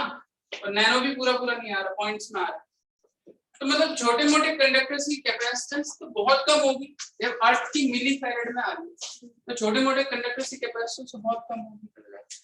तो कैपेसिटेंस को कंडक्टर का साइज बढ़ाकर अगर हम चेंज करते हैं ना तो बहुत ज्यादा कंडक्टर, बहुत बड़ा कंडक्टर चाहिए होता है, क्योंकि नॉर्मल रेंज जो होती है कैपेसिटर्स की वो मिली नैनो, ओए बाद में करना है इसको। नॉर्मल जो रेंज होती है वो मिली नैनो इस तरह से होती है कैपेसिटर्स की, ठीक है। तो इसका एक दूसरा तरीका निकालते हैं हम कैपेसिटेंस को बढ़ाने का। इसका दूसरा तरीका निकालते हैं कैपेसिटेंस को बढ़ाने का कि देखो हम कंडक्टर तो ज्यादा नहीं ला सकते है ना, क्योंकि मेटल भी कितना एक्सट्रैक्ट करोगे आप, तो कंडक्टर को हम नहीं बढ़ाना चाह रहे हैं। हम दूसरा तरीका ये निकालते हैं कि हम इसमें डाइलेक्ट्रिक डाल देते हैं। डाइलेक्ट्रिक क्या होता है? डाइलेक्ट्रिक को आप ये समझो कि हम कैपेसिटर का मीडियम बदल देते हैं, क्योंकि मीडियम बदलने से आप देखो क्या बदल जाएगा इस फॉर्मूले में, मीडियम बदलने से एप्सिलॉन नॉट बदल जाए। और जब किसी कैपेसिटर का मीडियम बदलने से एप्सिलॉन बदलता है तो एप्सिलॉन को बढ़ाकर हम क्या कर सकते हैं? कैपेसिटेंस भी बढ़ा सकते हैं, ठीक है। तो इसलिए हम कैपेसिटर्स में डाइलेक्ट्रिक डालते हैं। डाइलेक्ट्रिक होता क्या है? डाइलेक्ट्रिक बेसिकली बस एक मीडियम होता है। वो मीडियम आप कैसा भी रख सकते हैं। वो मीडियम मान लो जैसे आपने कैपेसिटर के बीच में पानी डाल दिया, चलो नॉर्मल जैसे आप अगर आयनाइज वाटर डालोगे तब तो कैपेसिटर शॉर्ट ही हो जाएगा, लेकिन अगर हम प्योर वाटर डालते हैं तो कैपेसिटर शॉर्ट नहीं होता, क्योंकि प्योर वाटर क्या होता है? इंसुलेटर होता है। तो इसलिए प्योर वाटर डाल के कैपेसिटेंस बढ़ाई जा सकती है। वाटर से कैपेसिटेंस कितनी बढ़ जाती है? अगर मैं कैपेसिटेंस के कैपेसिटी प्लेट के बीच में अगर पानी डाल दूं तो कितनी कैपेसिटेंस बढ़ जाएगी? 81 होता है ना इसके एप्सिलॉन वाटर जो होता है 81 टाइम्स होता है एप्सिलॉन नॉट के, मतलब वैक्यूम की। तो कैपेसिटेंस 81 टाइम्स बढ़ गई। तो मतलब 81 टाइम्स अगर आपको रेडियस करनी होती तो कितना ज्यादा मेटल चाहिए होता, लेकिन हमने मीडियम बदल के तुरंत मैंने कैपेसिटेंस को बढ़ा दिया। इंक्रीज क्यों करना चाह रहे हो कैपेसिटेंस? कैपेसिटेंस क्या करती है? कोई भी कैपेसिटर क्या काम आता है? चार्ज स्टोर करने की। तो जितनी ज्यादा कैपेसिटेंस होगी उतनी ज्यादा चार्ज, उतनी ज्यादा एनर्जी, है कि नहीं? यस। तो इसलिए हम डाइलेक्ट्रिक्स का यूज करते हैं। डाइलेक्ट्रिक क्या होता है? कोई भी मीडियम होता है जो इंसुलेटर होता है, ठीक है। इंसुलेटर क्यों होना चाहिए? क्योंकि अगर कंडक्टर हुआ तो कैपेसिटर को शॉर्ट कर। तो डाइलेक्ट्रिक क्या है? Dielectrics are insulator substances. Dielectrics are insulator substances which can be filled. पूरे सर्फेस को पानी में लेके वो इसको लाइक मीडियम, जैसे आप कह रहे हो कि डाइलेक्ट्रिक यूज करते हैं, अगर हम मीडियम चेंज ही करते हैं मतलब उसके जो सर्किट है उसी को किसी उस मीडियम में प्लेस करते हैं तो हाँ, आप कुछ भी कर सकते हो। आपको किसी तरीके से प्लेट्स के बीच में जो जगह है उसको भरना है। यस सर, ठीक है। Filled, which can be filled between plates of capacitors.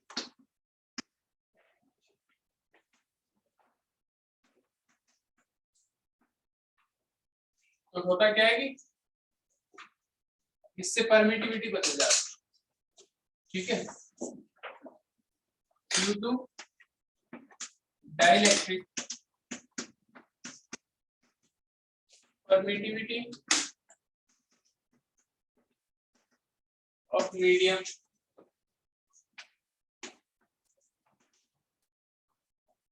increases,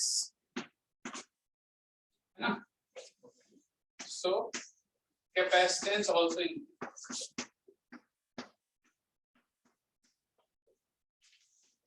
capacitance also। तो फिर बाकी चीजें उसी के अकॉर्डिंग चेंज हो जाती है। जैसे मान लो आपने कोई बैटरी लगा रखी है और आपने कोई इलेक्ट्रिक डाल दिया तो कैपेसिटेंस बढ़ गई, तो बैटरी को और चार्ज देना पड़ेगा, ठीक है। बाकी चीजें उसके हिसाब से मैनेज होती है कैपेसिटेंस के हिसाब से, लेकिन कैपेसिटेंस हमेशा इसकी बढ़ जाती है, ठीक है। तो कैपेसिटेंस क्या होती है, इसकी इंक्रीज हो जाती है। और कितने टाइम्स इंक्रीज हो जाएगी, जैसे कैपेसिटेंस शुरू में इन वैक्यूम, जैसे मान लो पैरेलल प्लेट का ही देखते हैं,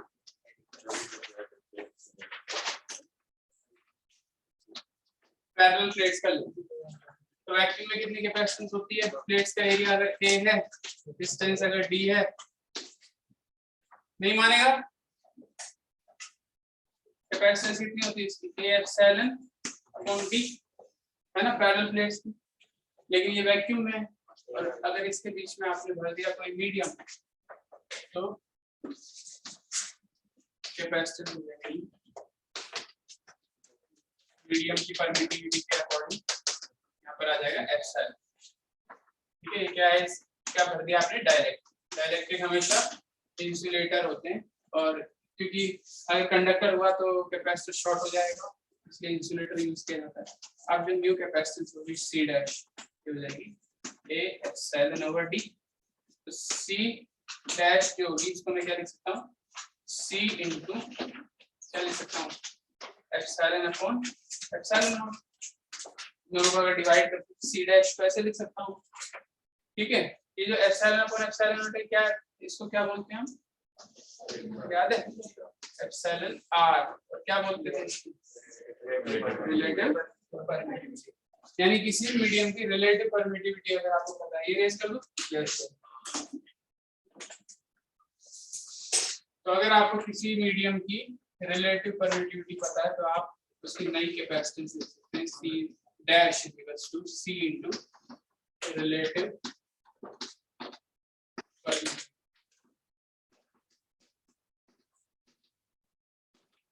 ठीक है। तो मीडियम चेंज करना बहुत आसान है, और जैसा मीडियम आप डालोगे तो उसके हिसाब से परमिटिविटी बढ़ जाएगी, है ना, और कैपेसिटेंस भी बढ़ जाएगी, ठीक है। तो अगर आपने सेम सेल लगाया हुआ है और अगर मीडियम डाल दिया है तो सेल को और ज्यादा चार्ज देना पड़ेगा क्योंकि कैपेसिटेंस बढ़ गई, ठीक है।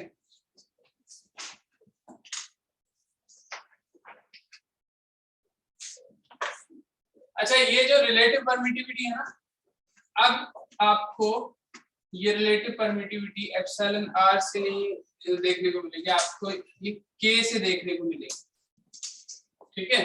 मतलब इस चैप्टर में जहां जहां K लिखा होगा ना उसका मतलब होगा रिलेटिव परमिटिविटी, और इसका नाम भी रिलेटिव परमिटिविटी नहीं बोलेगा वो, इसका नाम बोलेगा वो एक कांस्टेंट जो कि डाइलेक्ट्रिक मीडियम का कांस्टेंट है, इसलिए इसको डाइलेक्ट्रिक कांस्टेंट बोलेगा बार बार।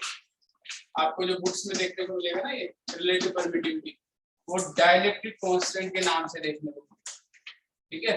और इसका सिंबल लिखेगा K कैपिटल। सर एप्सिलॉन का फिजिकल मीनिंग देखना मतलब वो कितनी हीट अलाउ कर रहा है पास करने के लिए, बिल्कुल। जैसे अभी समझाता हूँ कि एक्चुअली क्या हो रहा है ना, एक्चुअली अंदर जब आप मीडियम डालते हैं तो क्या प्रोसेस चल रहा है जिसकी वजह से यहाँ पर आप बोल रहे हो कि कैपेसिटेंस। तो आपको बुक्स में ये कैपेसिटेंस जो होगी ये हमेशा K टाइम्स देखने को मिलेगी आपको, ठीक है। जो नई कैपेसिटेंस होगी वो पुरानी कैपेसिटेंस को K हो जाएगी, K की वैल्यू वही एप्सिलॉन r जैसी होती है। एप्सिलॉन r की वैल्यू कहां से कहां तक होती थी यार? 1 से इनफाइनाइट तक होती थी। 1 किसके लिए होती थी? वैक्यूम, और ये मेटल के लिए। अगर आप मेटल से भर दोगे इसे, अगर आप कैपेसिटर को मेटल से भर दोगे, मेटल मतलब मान लो मरकरी से भर दिया मैंने कैपेसिटर, तो कितनी कैपेसिटेंस होगी? इनफाइनाइट। ठीक है, लेकिन उस चीज का कोई सेंस नहीं है, क्योंकि मेटल क्या कर देगा? कैपेसिटर को शॉर्ट कर देगा। और अगर कैपेसिटर शॉर्ट ही हो गया तब तो बैटरी उसको लगातार चार्ज देती रहेगी, तो उस चीज का कोई सेंस नहीं। शॉर्ट करने देती है। इसमें मरकरी भर दो तो मरकरी कंडक्टर है, तो इन दोनों प्लेट्स को क्या कर दिया? शॉर्ट कर दिया मरकरी ने। अब बैटरी लगाओगे, शॉर्ट करने का पोटेंशियल को पास करेगा। अरे मेटल यार, इसमें आप लिक्विड कॉपर भर दो। लिक्विड कॉपर क्या करेंगे? दोनों को शॉर्ट करा देगा, कंडक्टर है ना वो, मतलब प्लेट्स को एक तरह से कनेक्ट कर दिया ना, डायरेक्ट कनेक्ट कर दिया ना। अब अगर आप बैटरी लगाओगे तो एक तरह से आप बैटरी के एंड को क्या कर रहे हो? आपस में तो जोड़ रहे हो, तो बैटरी कितना चार्ज देती रहेगी? लगातार इनफाइनाइट देती रहेगी, कभी चार्ज हो पाएगा कैपेसिटर? यार एक कैपेसिटर क्यों चार्ज होता है? क्योंकि उसके एक प्लेट पर प्लस और माइनस जैसे आता है ना, तो ये डिफरेंस इसके बराबर हो जाता है। लेकिन अगर आप इन दोनों के बीच में तार लगा दो तो क्या कैपेसिटर कभी चार्ज हो पाएगा? क्योंकि जितना चार्ज आएगा उतना ही वापस न्यूट्रल हो जा रहा है, तो कितना चार्ज देती रहेगी बैटरी? इनफाइनाइट। तो हम इसको लिटरली कह रहे हैं कि कैपेसिटेंस इनफाइनाइट हो जाती है, लेकिन वो इनफाइनाइट कैपेसिटेंस हमारे लिए किसी काम की है नहीं, ठीक है ना? वो चीज हमारे किसी काम की नहीं, इनफाइनाइट हो जाना।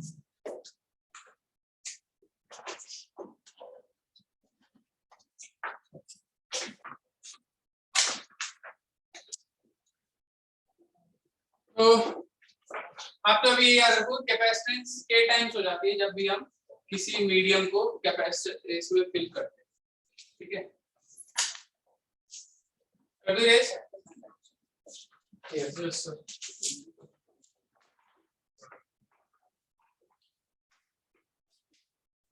अब इसका पूरा प्रोसेस समझते हैं कि एक्चुअली मीडियम डालने से हो क्या रहा है।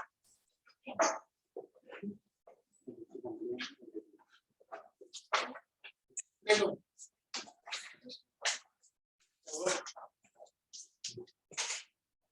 देखो,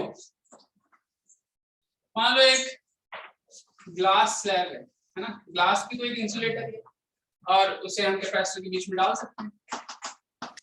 ग्लास स्लैब है और इसका प्रोसेस देखते हैं अंदर होता क्या है ग्लास स्लैब। देखो, कोई भी डाइलेक्ट्रिक होता है उसमें वो एक इंसुलेटर होता है, तो ये भी क्या है? इंसुलेटर है। तो इंसुलेटर का मतलब होता है कि उसमें आपको कोई भी फ्री चार्ज नहीं मिलेगा, है ना? यहाँ पर कोई भी फ्री चार्ज नहीं है। तो इंसुलेटर में क्या होते हैं? मॉलिक्यूल्स होते हैं, मतलब जैसे पानी है। अच्छा बताओ, HCl क्या है? कंडक्टर या इंसुलेटर? कंडक्टर है। अच्छा, H2O क्या है?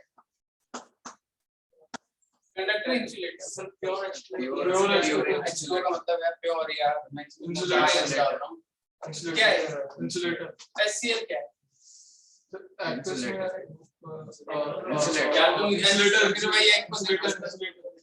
ओनली HCl बताओ क्या है? प्योर HCl क्या है? ये भी प्योर क्या है?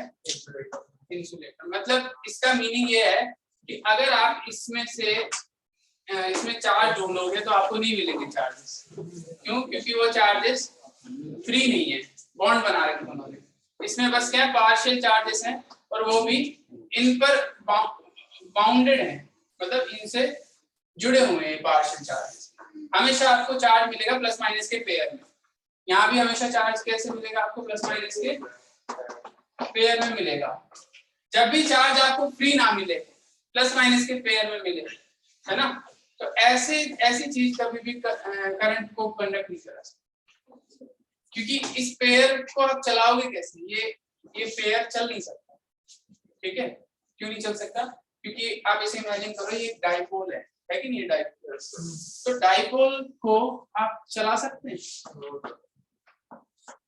एक डाइपोल है, अगर मैं इसको किसी फील्ड में रखता हूँ तो क्या डाइपोल पे कोई फोर्स लगता है?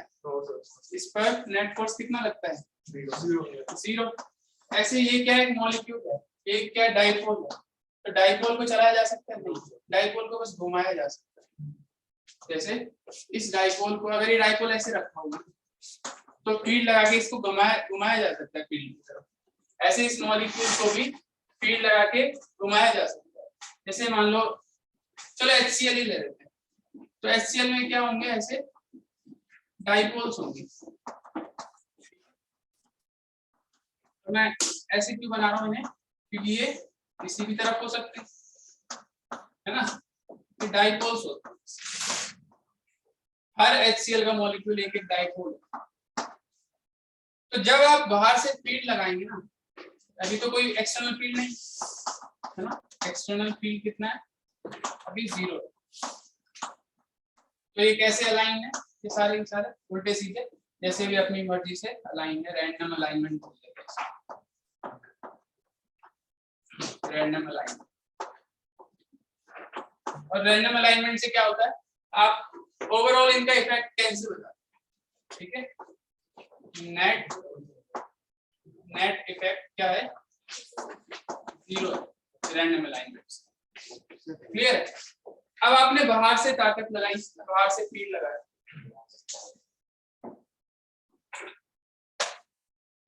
बाहर से फील्ड लगाया, क्या होगा? फील्ड क्या करता है, डाइपोल को चला तो नहीं सकता पर उसे घुमा सकता है ना। ये फील्ड इन सब डाइपोल्स को घुमा देगा। कैसे घुमा देगा? अपनी तरफ अलाइन हो जाएगा। ये सारे डाइपोल्स ऐसे सेट हो गए, ठीक है। मतलब ऑलमोस्ट कुछ सारे ही हो गए, 99% हो जाते हैं, कुछ तो फिर भी रह जाते हैं, पर मान लो 99% इस तरह से सेट हो गए। अब क्या होगा, ये एक नेट इफेक्ट अपना देगा। ये पूरा जो मीडियम है, ये पूरा एक बड़ा डाइपोल हो चुका है, ठीक है। आप ऐसे समझ सकते हैं कि ये सारे डाइपोल्स, मान लो ये भी P है, ये भी P है, ये भी P है, ये भी P है, इस तरह से जितने भी डाइपोल्स हैं वो सारे के सारे डाइपोल मूवमेंट ऐड हो गए, है ना, सेम डायरेक्शन। तो एक बड़ा डाइपोल बन गया, ये पूरा मीडियम क्या बन गया, एक बड़ा डाइपोल बन गया, ठीक है। इसको मैं कैसे बनाऊंगा, तो मैं इसको यहाँ बना रहा हूँ, आगे बना देता हूँ। बड़ा डाइपोल कैसे बनाऊंगा मैं, इधर सारे बना सकता हूँ नेगेटिव चार्जेस और इधर सारे बना सकता हूँ पॉजिटिव चार्जेस। तो एक बड़ा डाइपोल बन गया, ठीक है। मतलब मीडियम की ये लेफ्ट साइड में आ गई नेगेटिव शीट और मीडियम के राइट साइड में आ गई पॉजिटिव शीट। और ये दोनों शीट्स क्या करेंगी, फील्ड अपना फील्ड बनाएंगे कि नहीं बनाएंगे? देखो ये बाहर का फील्ड है, ये क्या है, ये बाहर का फील्ड है, और ये शीट्स बनाएंगी अपना फील्ड। वो किस तरफ बनाएंगी अपना फील्ड? अपना फील्ड बनाएंगी ऐसे, ठीक है। तो बाहर का फील्ड इस फील्ड के साथ क्या हो जाएगा, मतलब ऐड हो जाएगा और नेट फील्ड रिड्यूस हो जाएगा। अच्छा, इन शीट्स का बाहर कोई इफेक्ट होगा? जैसे अगर मैं मीडियम के बाहर पूछूं तो बताओ कितना इफेक्ट है इसका, इन चार्जेस का बाहर कितना इफेक्ट? कोई इफेक्ट नहीं है। क्यों? क्योंकि प्लस माइनस कैंसिल हो रहे हैं दोनों तरफ, बस प्लस माइनस ऐड कहाँ हो रहे हैं, बीच में तो ऐड हो रहे हैं। तो ये क्या है, field due to internal dipole,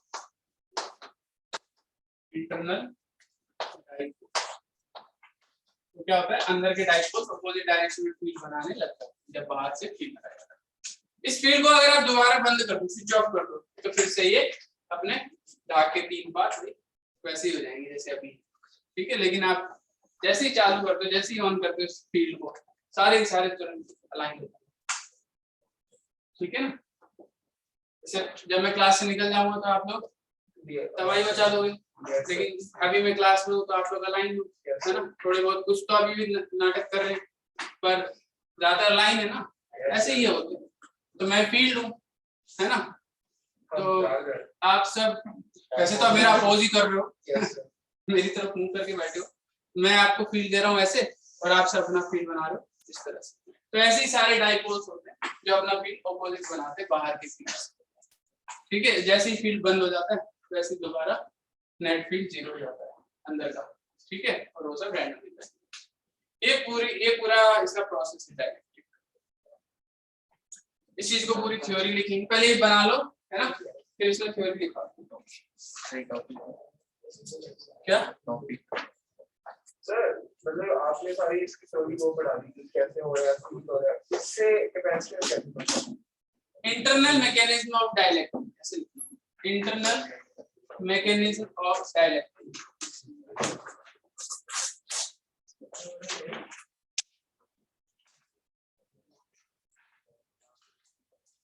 internal mechanism of dielectric.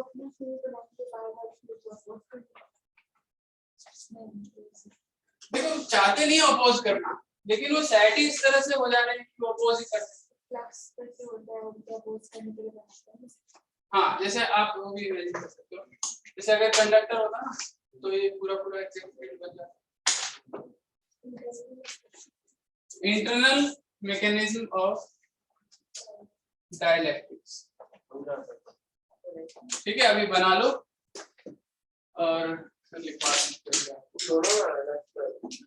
ये पूरा बना, उधर से बना लो रैंडम अलाइनमेंट, फिर एक्सटर्नल फील्ड में ये अलाइनमेंट दिखाओ और ये इंटरनल फील्ड में दिखाओ इसको। तो पूरे इलेक्ट्रिक फील्ड बनने का फायदा क्या है? कैपेसिटर बनेगा। अभी समझाते हैं होता क्या है, फिर जैसे अपोज हो गया ना, अब इसके बाद अभी समझाते हैं क्या हो। कंप्लीट नहीं हो रहा मतलब।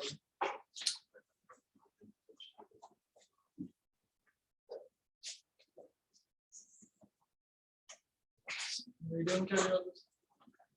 मीडियम कौन सा लिया था एग्जाम? अभी आप कुछ भी ले लो यार, अभी तो कोई भी ऐसे मॉलिक्यूल्स ले सकते हैं जिसमें फ्री चार्जेस ना हो। जैसे लिक्विड NaCl मत ले लेना, मतलब H2O का NaCl मत ले लेना। आप सिंपल NaCl ले सकते हैं, क्योंकि सिंपल NaCl में फ्री चार्जेस नहीं होते, है ना? लेकिन जब उसको लिक्विड सॉल्यूशन बना लेते हैं इसका, तो उसमें चार्जेस आ जाते हैं। तो ऐसी चीजें नहीं चाहिए जिसमें फ्री चार्जेस। डाइपोल चाहिए, डाइपोल्स होने चाहिए, यानी प्लस माइनस हमेशा बॉन्डेड स्टेट में रहेगा, फ्रीली ना।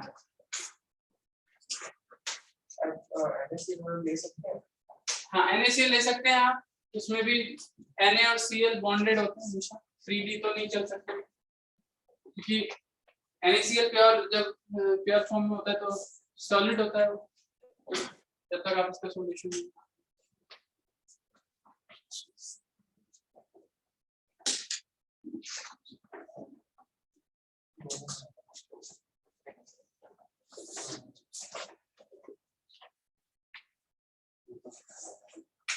मतलब उस मॉलिक्यूल का कुछ डाइपोल मोमेंट होना चाहिए,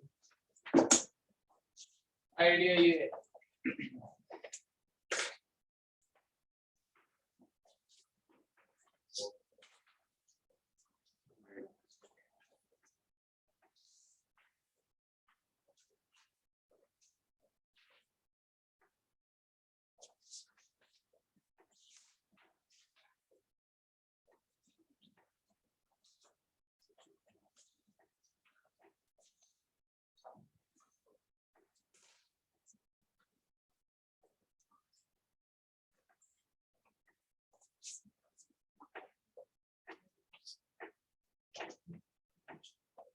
लिखिए सही हो गया।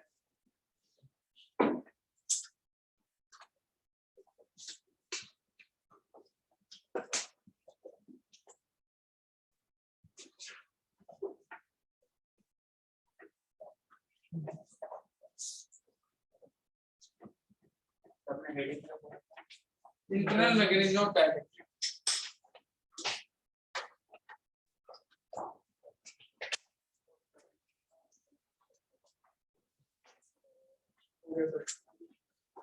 देखो there are no free charge carriers, although there are no free charge carriers in dielectric,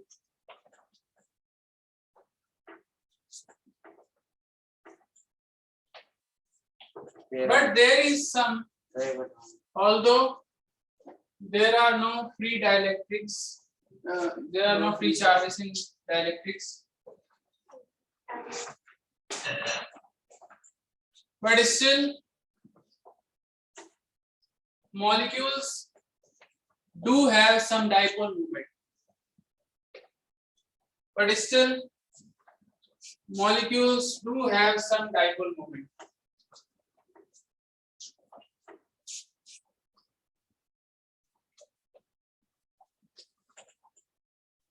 Any external electric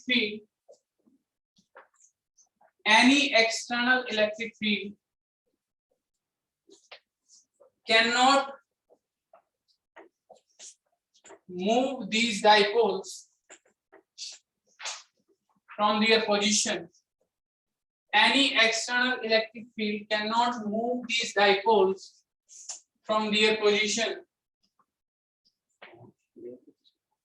Any external electric field cannot move these dipoles from their position, but it can rotate them.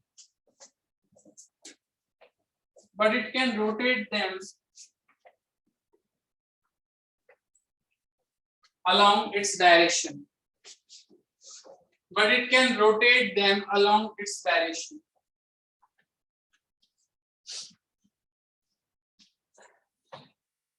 As a result, in presence of external field,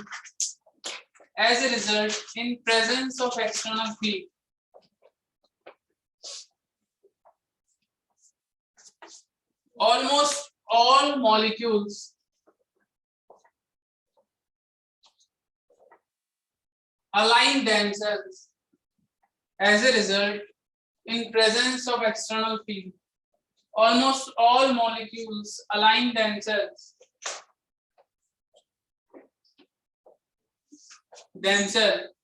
parallel to field. ठीक है? Yes, sir. कुछ रह जाते हैं, है ना, पर ज्यादातर अलाइन हो ही जाते हैं।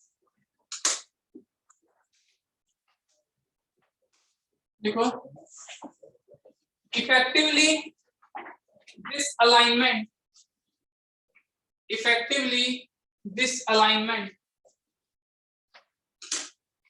produces a large dipole moment.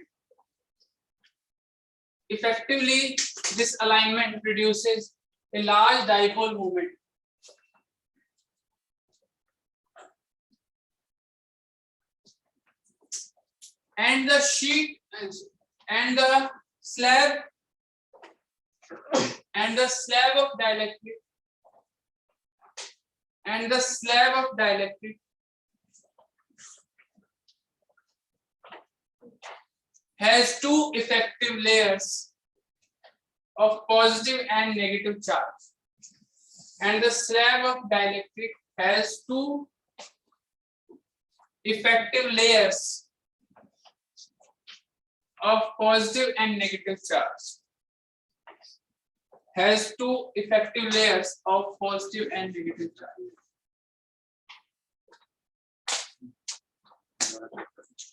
कभी भी ऐसे स्लैब को जब फील्ड में रखा जाएगा तो हमेशा आप एज्यूम करेंगे कि दो लेयर्स बननी है चार्जेस की,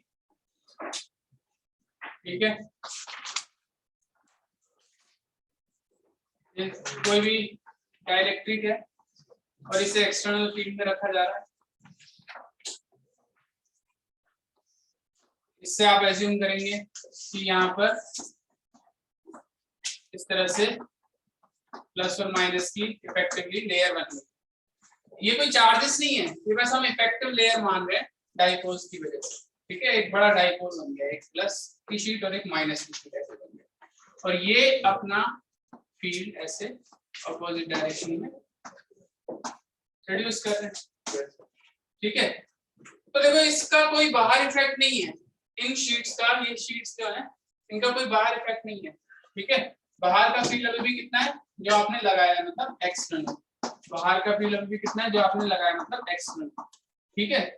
लेकिन अंदर इसका इफेक्ट, अंदर का फील्ड कितना है ई एक्सटर्नल माइनस ई डाइलेक्ट्रिक, ठीक है। अंदर का फील्ड चेंज हो जाता है, बाहर के फील्ड का मीडियम से कोई फर्क नहीं पड़ता बाहर के फील्ड, ठीक है। एक ये लाइन भी लिख लो इसमें,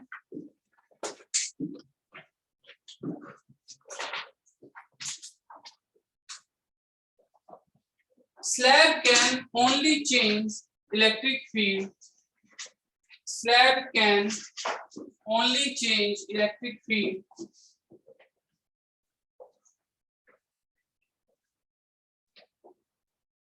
in its volume. It has no external effects.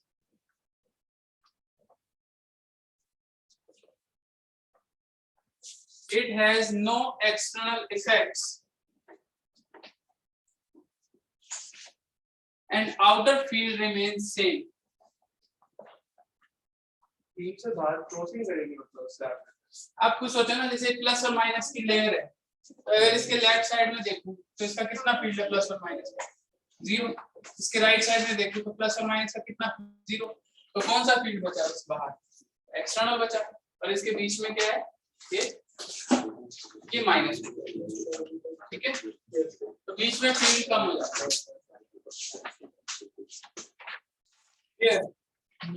तो ये जो देखो, इसको हम एक रिलेशन हम डायरेक्ट लिख सकते हैं, ये जो इंटरनल फील्ड होता है ई इंटरनल, ठीक है, ये ई एक्सटर्नल का 1/k टाइम्स होगा।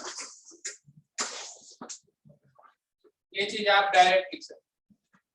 जो इंटरनल फील्ड बनता है ये इंटरनल फील्ड है, मतलब एक्सटर्नल में से डाइलेक्ट्रिक का माइनस कर दिया तो क्या बचा, इंटरनल फील्ड बना।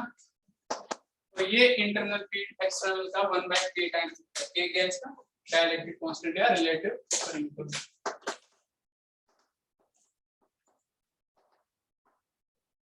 तो आप ये भी बोल सकते हैं कि ये स्लैब बाहर के फील्ड को अपने अंदर कितने टाइम्स कर देती है, 1/k टाइम्स कर। इस चीज को आप डायरेक्ट याद रखें कि बाहर कोई भी फील्ड आप लगा रहे हो स्लैब के अंदर वो 1/k हो जाता है नेट फील्ड, ठीक है। नेट फील्ड मतलब इन दोनों का रिजल्ट है 1/k टाइम्स हो जाता है बाहर। ये आप डायरेक्ट याद रखेंगे इस चीज को भी, जो एक्सटर्नल फील्ड होता है उसका 1/k टाइम्स होके अंदर फील्ड बचता है। सर वहाँ पे बाय के भी क्या आपने माइनस देखो ये जो फील्ड है ये इन दोनों का रिजल्टेंट है, और जो रिजल्टेंट फील्ड है वो एक्चुअली एक्सटर्नल का 1/k होता है, ठीक है। इस चीज को आप अपने बॉक्स में बंद कर लीजिए। तो ये डाइलेक्ट्रिक की ये पूरा कॉन्सेप्ट है। अब हम इसको कैपेसिटर में लाते हैं, है ना। अभी हम डाइलेक्ट्रिक को समझ चुके हैं कि डाइलेक्ट्रिक के अंदर क्या होता है, बाहर का फील्ड अंदर जब पहुंचता है तो वो बाहर का 1/k ही रह जाता है, ठीक है। अच्छा मेटल में क्या होता होगा, मेटल के लिए k कितना होता है, इनफाइनाइट। तो मेटल में अंदर कितना फील्ड बचता है, 0 बचता है क्योंकि k इनफाइनाइट। तो ऐसे मीडियम पे डिपेंड करता है, मीडियम वाइज अगर पानी होगा तो पानी में कितना बचेगा, 81 टाइम्स बचेगा ना, कम हो जाएगा 81। एक मिनट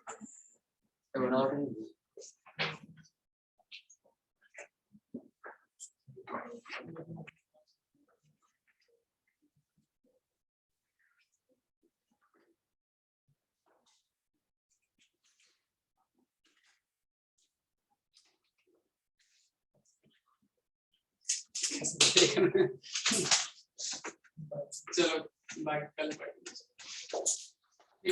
ये इतना अच्छे से पढ़ के आना। सर को लेट्स से खत्म क्या अबे खत्म ये आपने स्टार्ट करें जैसे अभी यार, तो इतनी चिंता नहीं करता पहले पढ़ा रहा सर। पहले क्वेश्चन होते कि नहीं होते, कुछ होता है। चलो करते हैं हम।